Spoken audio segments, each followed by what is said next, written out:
नमः परेभ्यः परपादुकाभ्यः आचार्य सिद्धेश्वर पादुकाभ्यो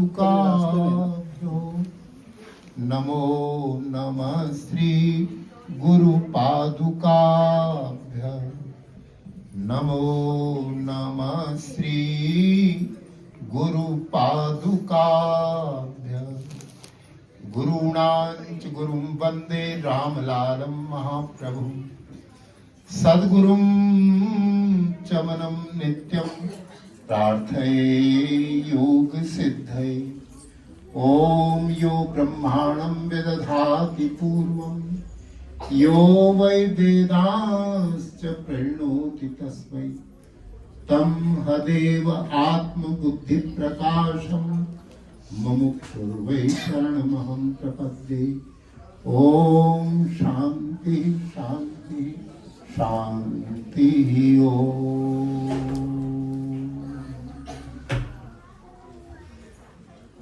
करुणा सागर सदैव वंदनीय परम पूजनीय श्री सद्गुरुदेव भगवान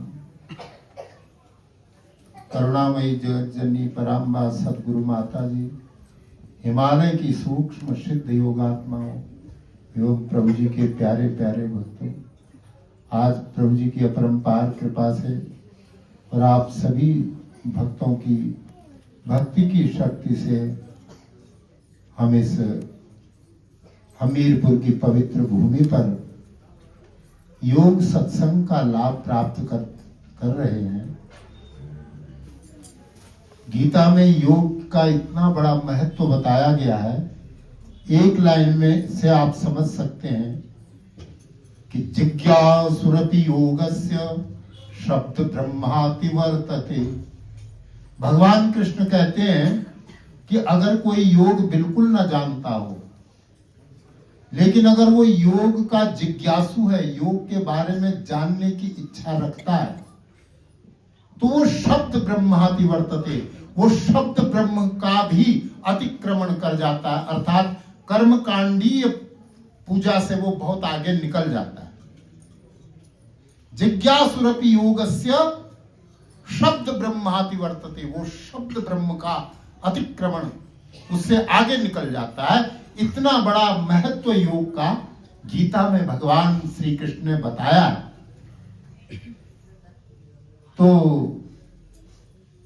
अब ये जो योग है, ये योग मानव जीवन में घट शोधन, प्राणों का शोधन और मन का शोधन करके मुक्ति के पथ को प्राप्त करता है। मुक्ति के पथ का जो द्वार का उद्घाटन होता है इसके द्वारा। तो ये जो घट है, घट माने शरीर, और इस शरीर में रह करके हम तमाम जो कर्म करते हैं, उन कर्मों के का जो सूक्ष्म तत्व है कर्मों के, तो कर्माशय में जो सुरक्षित रहते हैं वही फिर हमारा भविष्य तय करते हैं, वो हमारे जो कर्म है।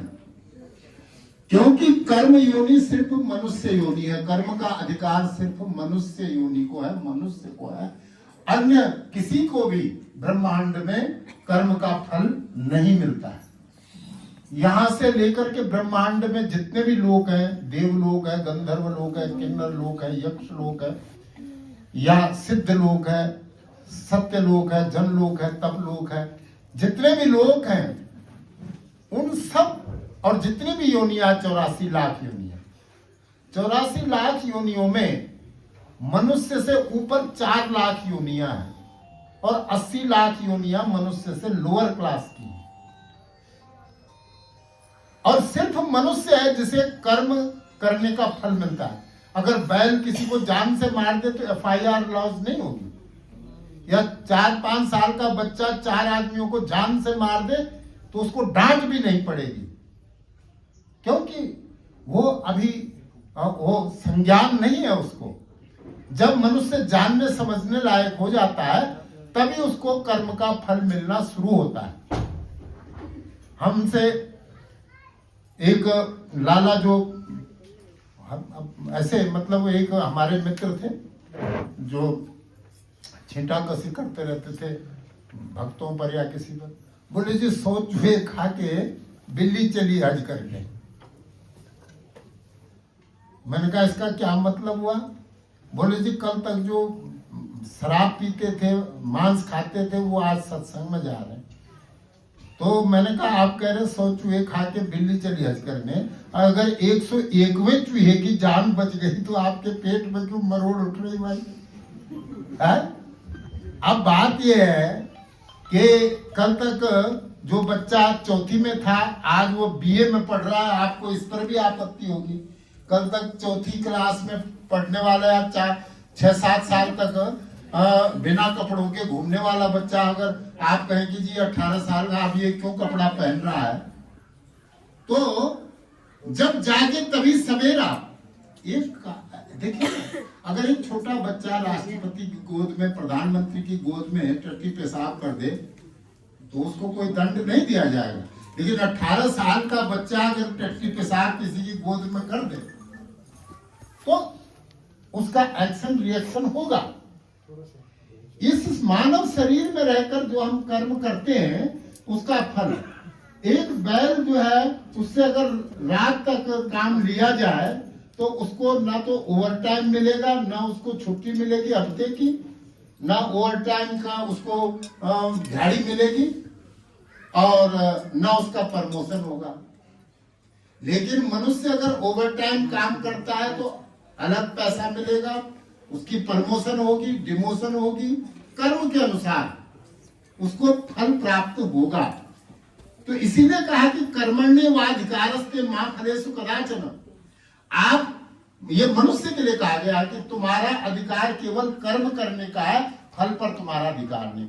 अब अगर हम ये कहें कि नहीं जी साल भर कोई दिन रात पढ़े तो पास क्यों नहीं होगा, नहीं, वो पेपर के दिन बीमार पड़ जाएगा तो उसकी सारी पढ़ाई साल भर की खत्म हो जाएगी। एक बागवान हमारे यहाँ है, पूरे साल मेहनत करते हैं लेकिन लास्ट में ओला पड़ जाता है या कोई ऐसी बीमारी लग जाती है, सारा सेब जो है खत्म हो जाता है, नष्ट हो जाता है। हालांकि उसने मेहनत दिन रात की, लेकिन फल उसके हाथ में नहीं है।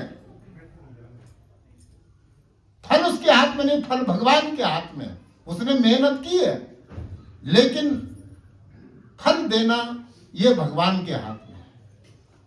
तो ये जरूर है, हम ये कहते हैं कि सब कुछ भाग्य के उसमें नहीं है। भाग्य तभी फलता है जब आप पुरुषार्थ करते हैं। पुरुषार्थ मतलब परिश्रम करते हैं। हम ये कहते हैं कि जी जो भाग्य में लिखा है वही होगा, लेकिन वो भी तब होगा जब आप परिश्रम करेंगे। हम कर्म की डोरी से बंधे हुए हैं। अब इसको उदाहरण से समझ लें। एक गाय को हम हरे भरे घास के मैदान में बांध देते हैं, वो उसे हम बांधते हैं 15 मीटर रस्सी जो चारों तरफ 15 मीटर तक जा सकती है। अब वो गाय चरना शुरू कर दी, उसने 2 मीटर तक चुगा, फिर वो लेट गई और सो गई। अब उसके भाग्य में 15 मीटर तक लिखा था घास, कि वो चारों तरफ 15 मीटर तक घूम घूम कर घास खा सकती थी, लेकिन उसने 2 ही मीटर तक घास चुगा और उसके बाद वो लेट गई और सो गई।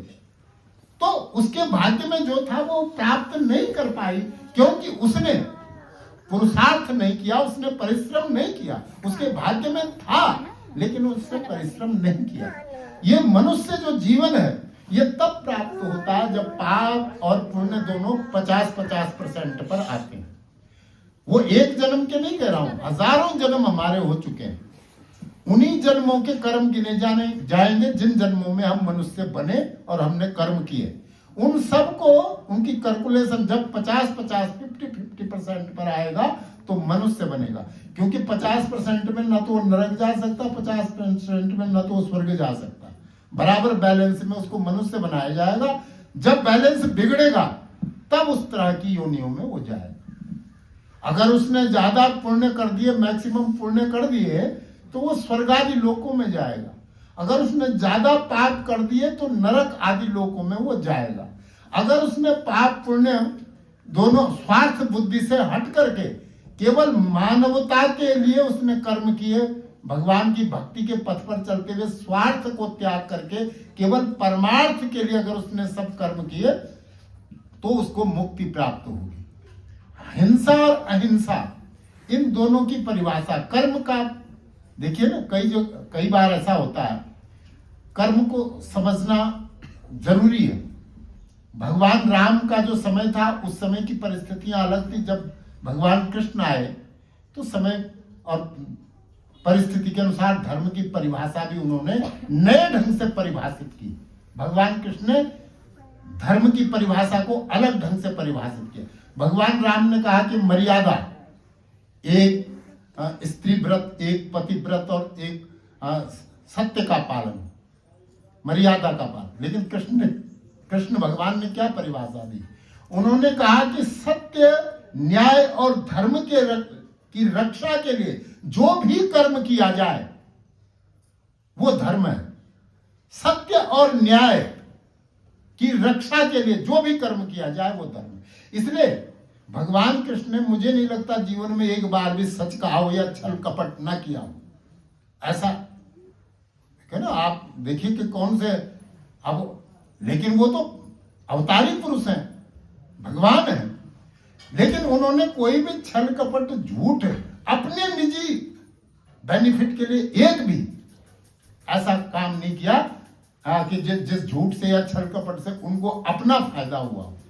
उनके झूठ, छल और कपट से दुष्टों का नाश हुआ, निर्दोषों की रक्षा हुई, धर्म की रक्षा हुई, देश और समाज की रक्षा हुई, उनके हर कर्म से। हालांकि उनका अगर जीवन चरित्र पढ़े तो हर समय पर उन्होंने चालाकियां चली। ये जैसे अश्वत्थामा मारा गया, ये बुद्धि भी उन्होंने ही दी, है ना। और वो मतलब जहां भी इस तरह की बातें हुई, वो भगवान कृष्ण ने धर्म को नए ढंग से परिभाषित किया। तो जब हम मनुष्य शरीर में आते हैं तो इस मनुष्य शरीर में आकर के हम कर्म करते हैं, और जो भी हम अच्छे बुरे कर्म करते हैं, उन कर्मों का जो कर्माशय है वो हमारे साथ ही जाता है। शरीर जल जाता है, कर्म नहीं चलते।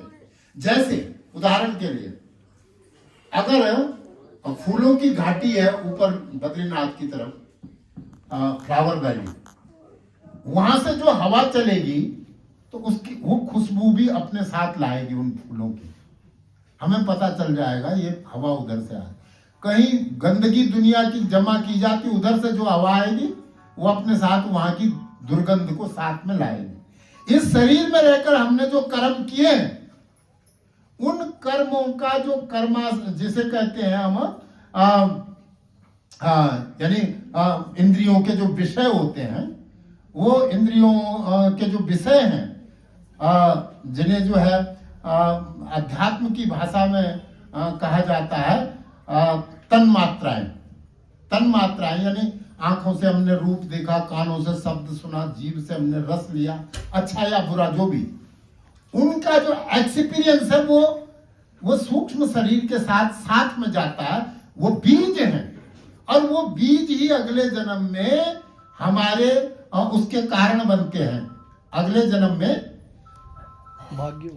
हमारे भाग्य बनते हैं, हमारे नेचर को डेवलप करते हैं। इस बात को गीता के 6 अध्याय में बड़े सुंदर ढंग से बताया गया है। उसका नाम है आत्म संयम योग, गीता का 6 अध्याय। उसमें यही बताया गया है कि आदमी जो कर्म करता है उसका फल उसे किस प्रकार से मिलता है। जब अर्जुन भगवान श्री कृष्ण से पूछता है कि मेरा जो मन है वो एकाग्र नहीं और मैं गृहस्थी भी हूं, हे कृष्ण, कहीं ऐसा तो नहीं है कि अप्राप्य योग संसिद्धिम काम गतिम कृष्ण गच्छति? हे कृष्ण, ऐसा तो नहीं कि जैसे आप मुझे योग मार्ग पर चलने के लिए कह रहे हैं, प्रेरित कर रहे हैं, और अगर योग को सिद्ध किए बगैर मेरी मृत्यु हो गई और मैं अधूरे में ही मर गया, या मेरा मन एकाग्र ना हुआ, तो फिर ऐसे मनुष्य की क्या गति होती है मरने के बाद? ये गीता के 6 अध्याय के अंतिम श्लोकों में ये बात लिखी गई है। तो भगवान कृष्ण कहते हैं कि पार्थ नैवेह नामुत्र विनाशस्तस्य विद्यते नहीं कल्याण कृत कश्चित दुर्गतिम तात गच्छति। कि हे पार्थ, जो योग साधना के पथ पर चल रहा होता है और यदि आधे अधूरे में ही उसकी मृत्यु हो जाती है तो इस लोक में और परलोक में उसकी मृत्यु, इस लोक में और परलोक में उसकी दुर्गति नहीं हो सकती है ना। नहीं कल्याण कृत कश्चित दुर्गतिम तात गच्छति प्राप्य पुण्य कृतान लोकान उसित्वा शाश्वती समा शुचीनाम श्रीमताम गेहे योग भ्रष्टो विजायते। कि वो जब मर करके उसका जो सूक्ष्म शरीर है जब बाहर निकलता है तो वो पहले पुण्यवान जो लोग, जिन पुण्यवान लोगों के लिए जो बैटिंग लोग हैं ऊपर जहां भी, उन पुण्यवान उन धार्मिक लोगों के पुण्य पवित्र लोगों में वो जाता है और वहां वो हजारों सैकड़ों हजारों वर्ष तक वहां निवास करता है। उसी त्वा शाश्वती समा, शाश्वती समा निरंतर सैकड़ों वर्षों तक, हजारों वर्षों तक। और फिर उसका जन्म होता है कहां? शुचि नाम श्रीमताम गेहे, गेहे मैंने घर में, योग भ्रष्टो विजायते। जो योग भ्रष्ट है मतलब जिसकी साधना अधूरी रह गई, उसका दोबारा जन्म शुद्ध पवित्र और उच्च कुलों में होता है। शुचि नाम श्रीमताम गे, शुद्ध और शुद्ध आचरण वाले ज्ञानियों के कुल में या श्रीमान लोगों के, राजाओं के घर में उसका जन्म होता है।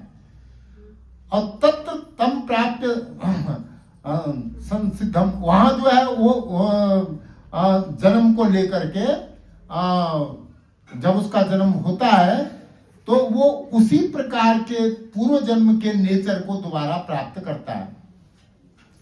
तत्र तम प्राप्त संयोगम लभते पौर्वदेहिकम, वो पूर्व देह पास्ट जो बर्थ थी उसके नेचर को प्राप्त करता है। पौर्वदेहिकम तत्र तम प्राप्त संयोगम लभते पौर्वदेहिकम यतते च ततो भूय संसिद्धौ कुरुनंदन। और वो दोबारा से योग सिद्धि के प्रयत्न में जुट जाता है क्योंकि उस नेचर को वो पिछले बर्थ से साथ में लाया है। और फिर जो यतते च ततो भूय संसिद्धौ कुरुनंदन एतद् दुर्लभतरम प्राप्त जन्म यदि। और फिर उसको वही संगी साथी पिछले जन्म के उसी नेचर वाले मिल जाते हैं और वो दोबारा 100 गुने जोश के साथ उस मार्ग पर आगे जुट जाता है, उस मार्ग पर आगे बढ़ने के लिए। क्योंकि नेचर हमें कर्मों से प्राप्त होता है और सद्गुरु के पास ऐसी शक्ति और पावर होती है जो हमारे नेचर को, हमारी एक्टिविटी को चेंज कर देते हैं, हमारे मानसिकता, हमारी मेंटेलिटी को वो चेंज कर देते हैं। जो मेंटेलिटी, जो मानसिकता पहले करोड़ों का अरबों बनाने के चक्कर में दूसरी तरफ माया की तरफ जुटी हुई थी, दीक्षा के बाद वो हमारा मुंह अपने घर की ओर, परमात्मा की ओर कर देते हैं और फिर हमारा खाना पीना, सोना जागना, व्यवहार करना, आहार विचार व्यवहार सब शुद्ध हो जाता, पवित्र हो जाता, चेंज हो जाता है। हम खुद सोचें कि गुरु की शरण में आने से पहले हमारे आचार विचार व्यवहार खान पान कैसा था और अब कैसा है। तो गुरु की शरण में आने पर गुरु की कृपा से हमारा सब कुछ बदल जाता है, नेचर बदल जाता है, स्वभाव बदल जाता है और फिर हमारा मुंह अपने घर की ओर, यानी जिसके हम अंश है उस परमात्मा की ओर हो जाता है दीक्षा लेने के बाद। और फिर हम शीघ्रता से उस पथ पर आगे बढ़ते हैं जो लक्ष्य मोक्ष का लक्ष्य है। फिर गुरु कृपा से किसी न किसी जन्म में शीघ्र उस लक्ष्य को हम प्राप्त कर लेते हैं।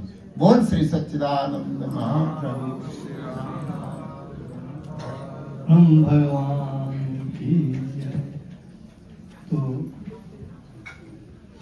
ग्वालियर जी ने बता दिया कि वे हम कैसे गार्गी, चुड़ैला, सावित्री और मीरा बन सकते हैं। उसके लिए भक्ति मार्ग ही सबसे बड़ा उत्तम होता है। और कर्म क्या होता है और कर्म का फल क्या होता है? मान लो भगवान ने हमको अमीर बना दिया इस जन्म में, अगर अमीरी का घमंड आ गया तो, और मैं किसी को कुछ भी ना समझू और बगैर गुरु के आ जाता है इसलिए गुरु जो होता है सबसे पहले क्या करता है, अपने शिष्य के घमंड को, वो गुरु ही नहीं है जो शिष्य के अहम को ना खत्म कर दे। गुरु के पास जाना होता है सबसे पहले अपने शिष्य के वो अहम को खत्म कर देगा, घमंड को खत्म कर देगा। अगर वो घमंडी रहा, मान लो आपका धन है, आप घमंड, तो अगले जन्म में आप महादरिद्र हो जाएंगे।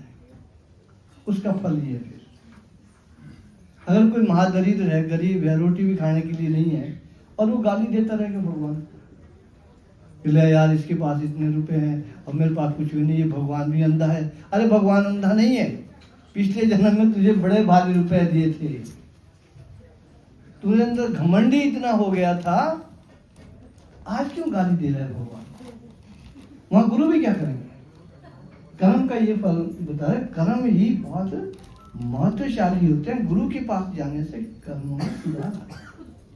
नहीं तो हम गरीब हो जाएंगे और गाली, हमें क्या पता पिछले जन्म में मैं अमीर बनाया था और मेरे कईयों को कत्ल कर दिया, कईयों को सता दिया, मेरे घमंड की सीमाएं बड़ी ऊंची गई थी, तो अगले जन्म में मुझे भगवान अमीर बनाएगा क्या? महादरिद्र बनाएगा, और फिर मैं गाली दूंगा, और उसे तो पता ही नहीं है।